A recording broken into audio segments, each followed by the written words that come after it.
Hello and welcome to YNWA Transfer News, your ultimate source for all Liverpool FC transfer news. Our first news is this: Liverpool transfer news, rumors, and gossip. Live updates and latest on deals, signings, loans, and contracts.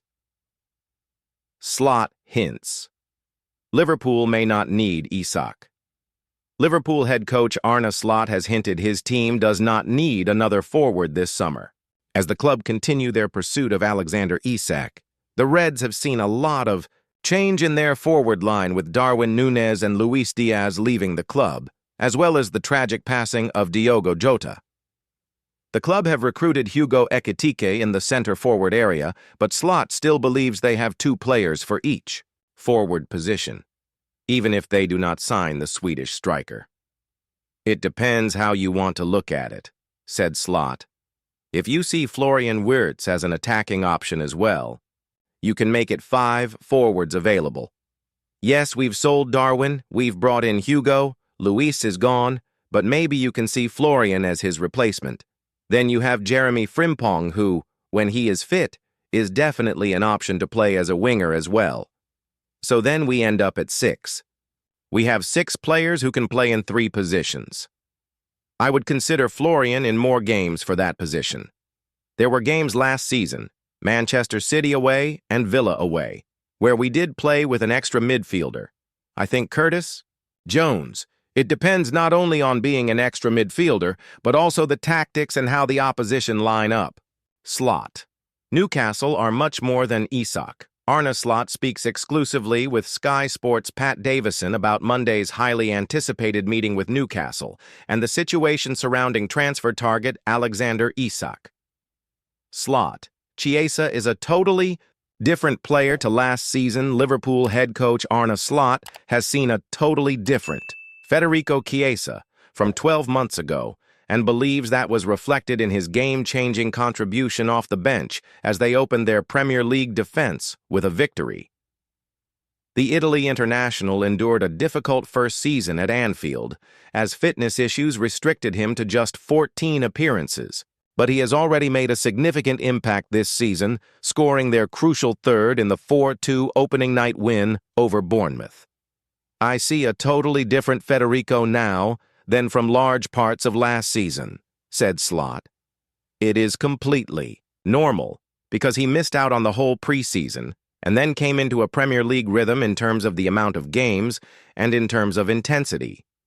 If he is more available, then he has more chances to impact our results or his playing time. But then it is about him staying as fit as he is at the moment. He is in a much better place now, and as we can all see when we needed a goal, and I looked at the bench, I only had him and Rio YNWA, a 16-year-old, as attacking options. For me, although Rio did really well in preseason, it was quite a normal choice to bring him in, and he delivered." Chiesa has been joined at Anfield by compatriot Giovanni Leoni, an 18-year-old defender signed for $26 million from Parma. "He has trained with us 3 times now, I think," said Slot of the Italy under-19 international. "If you look at his transfer fee, you can expect that he is already quite grown up for his age, and that's exactly what I saw. He comes in as an 18-year-old just playing with his new teammates as if he is here for longer. Impressive. If you look at how tall he is, fast, comfortable on the ball. There's a reason why we paid the transfer fee we did, because we see him as a bright prospect. It also tells you something about the team. If you come to this club, if you come into this team, you feel at ease from the start because it's a very good and nice group to start your Liverpool career in." Kumas closes in on Birmingham loan. Latest from Sky Sports News, Vinny O'Connor and Rob Dorset. Liverpool's teenage winger Lewis Kumas is close to joining Birmingham City on loan for the season. Talks are ongoing between the two clubs, but it's thought a deal for the 19-year-old is close, with broad agreement over a loan fee. Kumas is expected to undergo a medical in the Midlands shortly, but the deal may not be finalized in time for him to feature for Birmingham in their home game with Oxford on Saturday.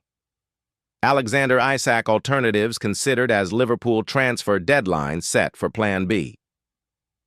The Alexander Isak saga has been simmering for a few days now after explosive statements earlier in the week.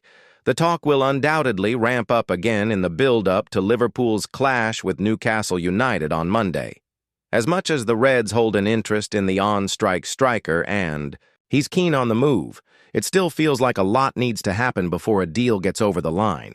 Liverpool will surely need to have their eye on some alternatives in the final week of the summer window as a result.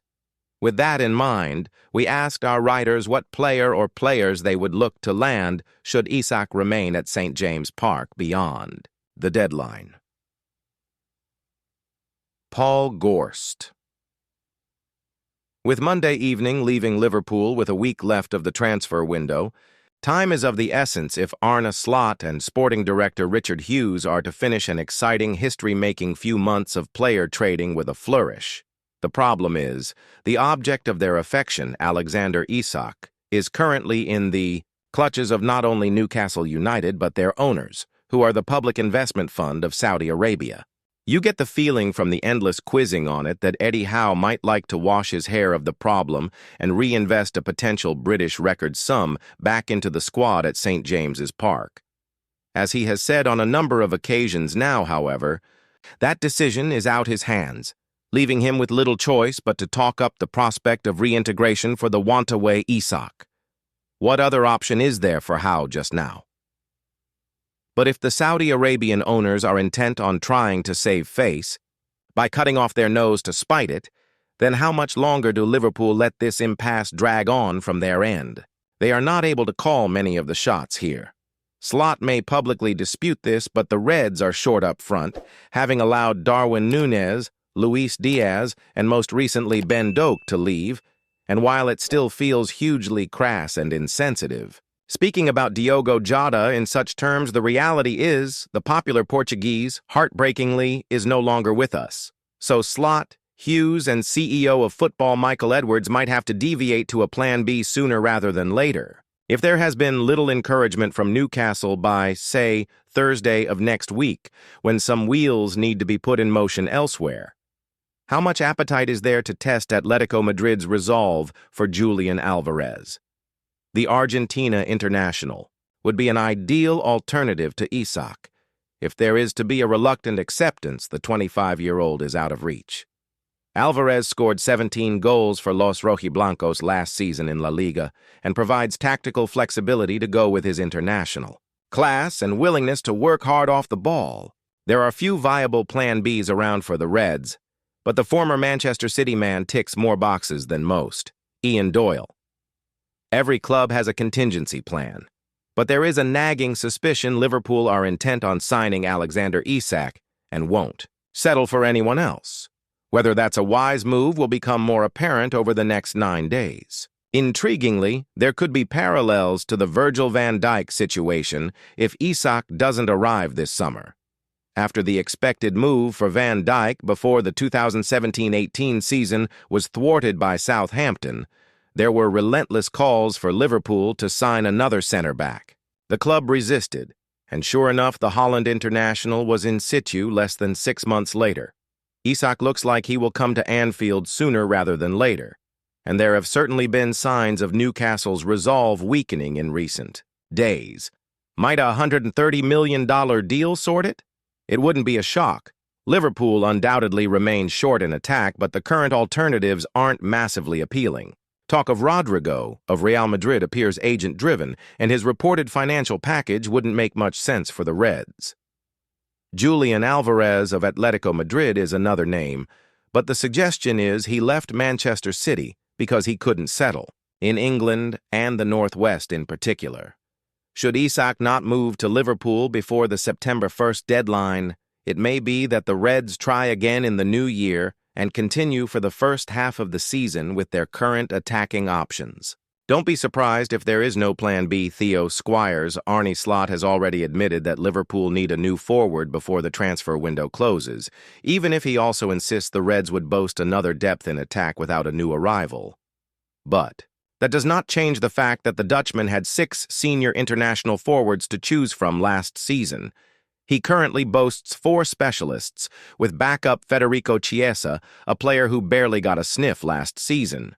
Sure, Jeremy Frimpong, Florian Wirtz, Dominic Soboschlei, Curtis Jones, and, if he stays put, Harvey Elliott all offer additional depth. But having waved off both Luis Diaz and Darwin Núñez, also cashed in on Ben Doak and had to contend with the tragic passing of Diogo Jota, Slot's hand is currently not as strong as last summer. And that's without taking Mohamed Salah's looming mid-season departure to the Africa Cup of Nations into consideration too. Alexander Isak is obviously Liverpool's preferred target, with it curious to see if Newcastle United will be more open to selling the want-away Swede after they're getting their clash with the Reds out of the way on Monday night. If they continue to dig their heels in, Liverpool might have to look elsewhere. Atletico Madrid's Julian Alvarez would perhaps be the dream alternative, but it would quite the late swoop if they were to suddenly pursue the Argentine now. Perhaps then, if Isak is not attainable now, the Reds would be best placed switching attention to an alternative forward rather than striker. If the Swede remains on strike, there will be future opportunities to sign him anyway, and even if not, Liverpool already have experience of having to be patient in such transfer sagas, with the signing of Virgil van Dijk in January 2018, the perfect example. The Reds can still wait for their dream center-forward signing while bolstering their attacking ranks now. Rodrigo looks like he could move on from Real Madrid, while the Reds have also been linked with Malik Fofana of Lyon all summer long. Either would bring versatility and quality to Slot's attacking ranks, with Liverpool still having options in central positions. The Reds can afford to wait for Isak, but Newcastle's stubbornness should not stop them signing a forward in the final days of the transfer window. Real Madrid transfer twist shows Liverpool must abandon Alexander Isak pursuit and adopt new target. Liverpool's chances of signing Alexander Isak appear to be decreasing by the day, with time running out for the Reds to convince Newcastle to sell the want-away striker. Even if the Reds were to stump up an offer that Newcastle might deem acceptable for Isak, the Magpies would not have much time to acquire an adequate replacement. Newcastle and Eddie Howe have consistently maintained that the door is open for Isak to be reintegrated when he is ready to return, and in a World Cup season, it seems unlikely that Isak's stubbornness will win out over his desire to represent Sweden next summer.